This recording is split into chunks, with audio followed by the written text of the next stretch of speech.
gracious Heavenly Father, come to you today. We ask that you watch over all of us, and we make decisions for the best for the school district, school board, and the children in the district. Lord, we ask you to provide us safe travels on the way home. Things we ask in Jesus' name. We are going to observe our flag. Attention, salute, pledge. I pledge allegiance to the flag of the United States of America and to the republic for which it stands, one nation, under God, indivisible, with liberty and justice for all.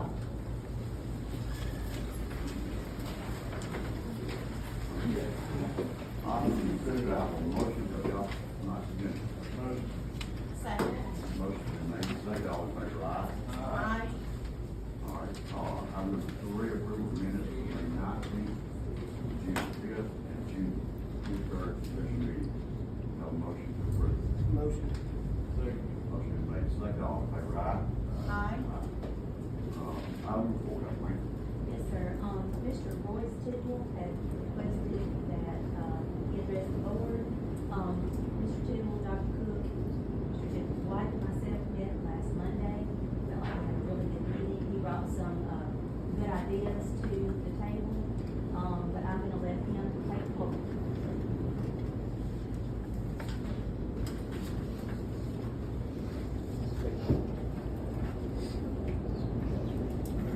Good evening.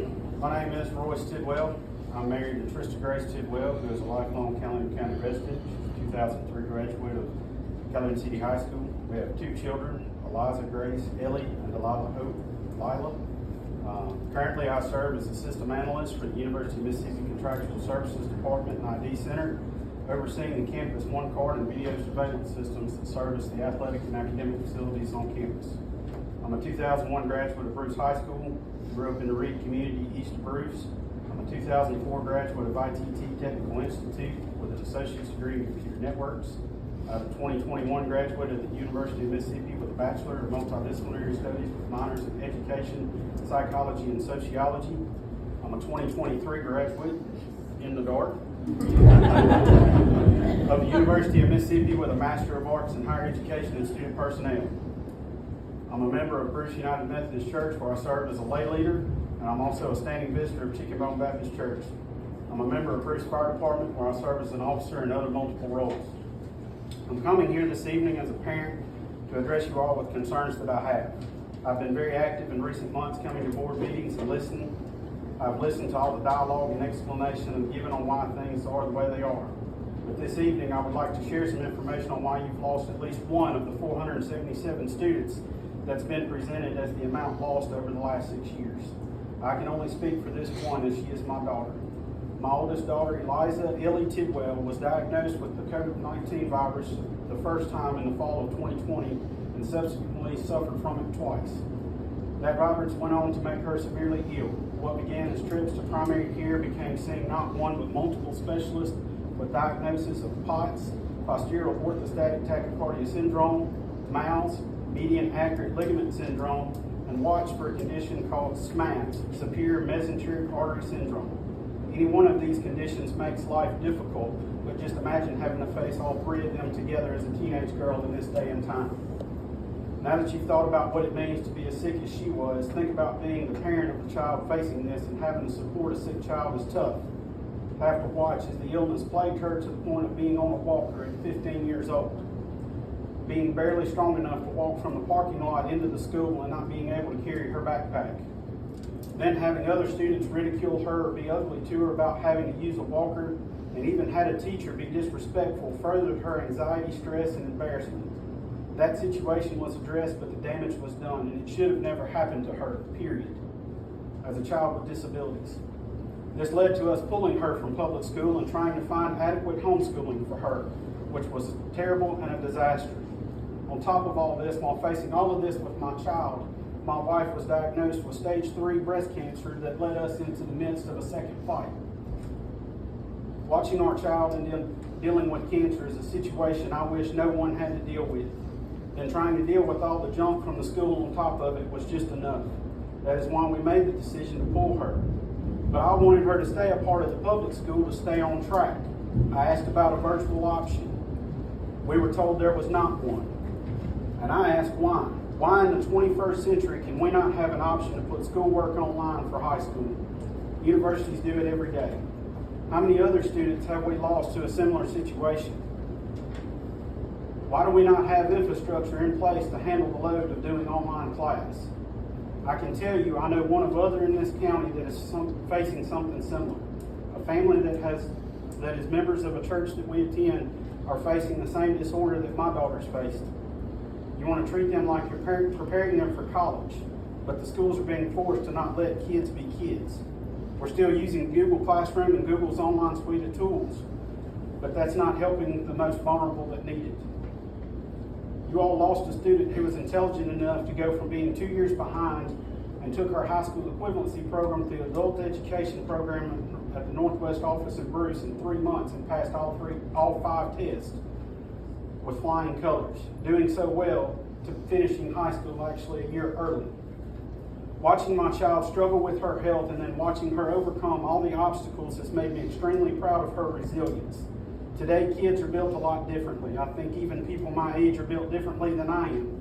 I'm built that if something comes at me, I face it. If it pushes me, I push back harder.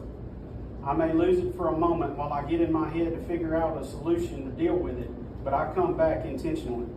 There needs to be better options for families facing medical illnesses that prevent students from attending every day.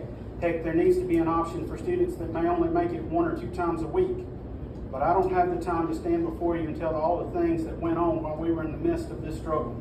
I can tell you that if we'd have had a little better support, my daughter might be gearing up for her traditional senior year instead of being done. But she got counted as a statistic that left the public school. The other side of this token is a parent. I'm not advocating for people to get fired just to cut the budget. But if we've lost so many in the enrollment figures, why has the number of teachers not been trimmed to match that loss? I mean, I'm an advocate for having smaller classes and better student-to-teacher ratios, but at what cost does that put on us? What other things are going to get cut to keep spending in the right places? I also have another daughter still in the school district. I have been greatly disappointed about the lack of food options for someone with a special diet requirement. Do you have food allergies or something that you can't eat? Think about that. My daughter has celiac disease, which means she can't have wheat, rye, barley, grains. So imagine not being able to eat bread, no sandwiches, no chicken strips, no cereal, no pizza, none of the regular things, pasta. Delilah Tidwell was diagnosed with celiac at age 7, which means that we've been in this fight for 8 years trying to figure out food. We still walk through the grocery store flipping labels over, trying to make sure that we're doing the best we can for her. Now, this is not a call out on people overseeing the cafeteria or the food service here in the district. They have been great trying to work with us. This is a call out about the district pushing the state to get better options for them to buy food to meet this requirement. The third point that I want to bring up tonight is school safety. As a professional in the world of integrated security, I could not let this slide. My job as a system analyst has brought me into the world of integrated security.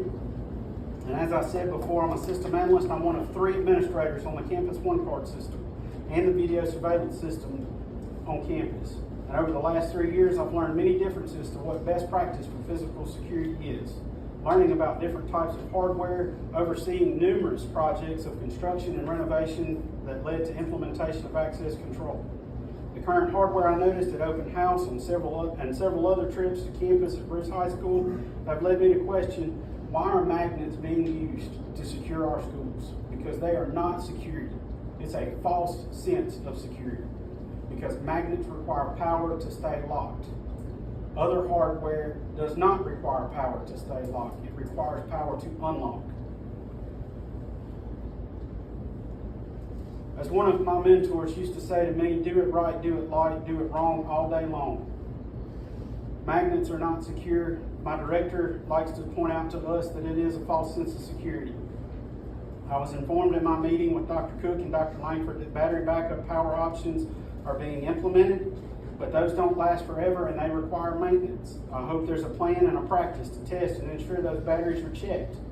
But why would you not, when changing out doors, put hardware that fails safe and secure other than fails open? There are several options that we could approve to do that with. Electrified panic hardware, electrified mortise style locks, classic locking door handles, I know this equipment is not cheap because I see what we pay for it every day, but it's doable with adequate planning. There are options, and I would love to bring a mindset of an educational facility to that table. To bring this to a close, I would also like to make the following statement. This county is currently being embarrassed and talked about across the entire state from a lack of visible action. I had people in Jackson at a church conference asking me what's going on up here. And I'm not going to say, I'm going to say it, and I don't care who thinks right or wrong. It's time to bring fairness to all, and it's time to bring change.